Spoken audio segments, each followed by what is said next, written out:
Hello, this is Dr. Taylor, and I want to give you a preview of my lecture, The Role of Stress and Hormones on the Brain. For the people who don't know me, I am Dr. Eldred Taylor.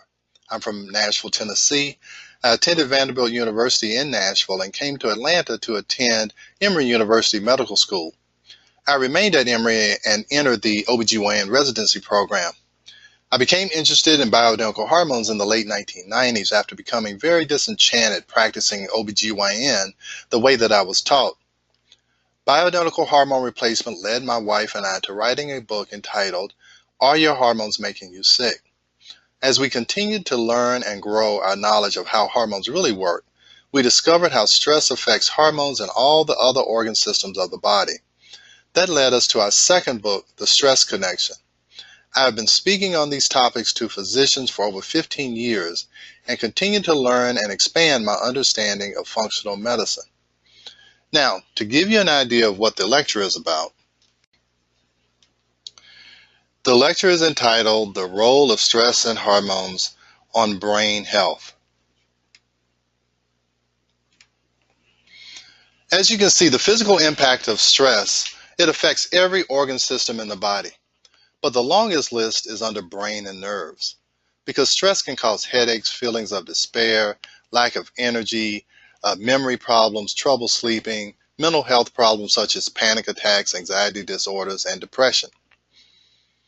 Now, with any physical stress, physiological stress, or mental stress, they all increase the production of epinephrine and norepinephrine in the sympathetic nervous system.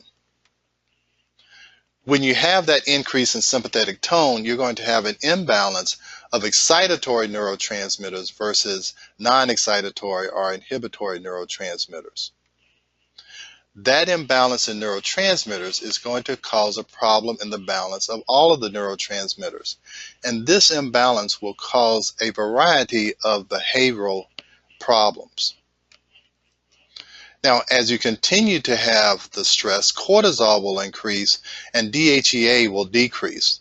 That imbalance in the catabolic and anabolic hormones will cause a problem with insulin resistance. It will cause bone loss, fat accumulation, protein breakdown, and it will seriously disrupt the immune system. And inflammation or an imbalance in the immune system can greatly affect the brain. Now, if you've heard me lecture before, we know that cortisol will supersede all other hormone production. When the body is under stress, cortisol will dominate, and it will dominate at the expense of progesterone, androgens, and estrogens. Now, that imbalance will cause a problem with neurotransmitter receptors because estrogen impacts serotonin receptors, progesterone impacts GABA receptors, estrogen also impacts dopamine receptors. So as you can see, we have this cascade of imbalances. We have imbalances in neurotransmitters, we have imbalances in stress hormones, we have imbalances in the sex hormones, and now that causes an imbalance in receptor sensitivity. Now, hormones influence neuronal connectivity patterns. Women have more bilobular, or their connectivity crosses, the lobes, where the male brain has more front to back connections. And it seems that these connections are influenced by hormones. They've done studies on transgender males and females, and they see when they get an abundance of the opposite sex hormones that their brain actually changes shape, and it also changes connectivity patterns. So as a person gets older and their hormones get more out of balance, their brain connectivity can actually change. Now, this may actually be true that a man's brain may be bigger, but maybe a woman's brain is switched on to more connections, and that's why they have more intuition and other more advanced brain function, as my wife would probably tell me. But again, you cannot manage what you cannot measure. So we need to be able to measure all of these different variables. We need to be able to measure how much sympathetic, parasympathetic, and cortisol is being produced, and it allows us to manage it better. We'll talk about how you can do that with heart rate variability. This is a normal parasympathetic activity. This is normal sympathetic activity. This is normal cortisol.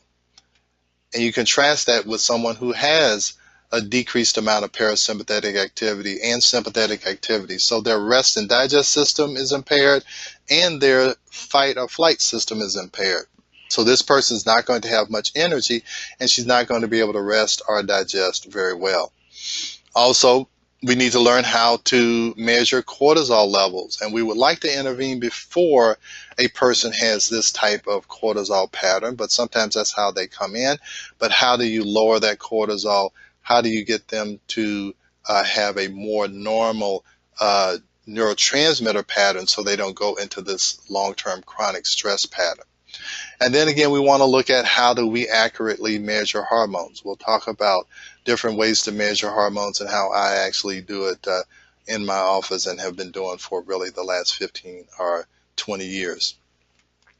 And finally, we're going to review this statement that when I talk about hormones, I use this statement and say that it is the edict that I live by, is that the ultimate biological response reflects the balance of actions, and I usually say of the different hormones, but I want to add the balance of actions of the different hormones and neurotransmitters with their respective receptors.